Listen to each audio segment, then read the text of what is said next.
सच्ची वो उस दूसरे दिन जाके और उसी दिन उसको बहुत बड़ी सर्दी हो गई थी।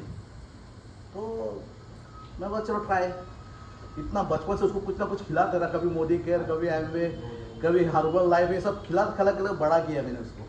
बोला ये लास्ट ट्राई करेंगे। और ये जब मैंने उसे थोड़ा सा पानी में डाल के पिलाया, एक झटके में उसका सर्दी चला गया। तो प्रोडक्ट में दम है और आप में भी दम है।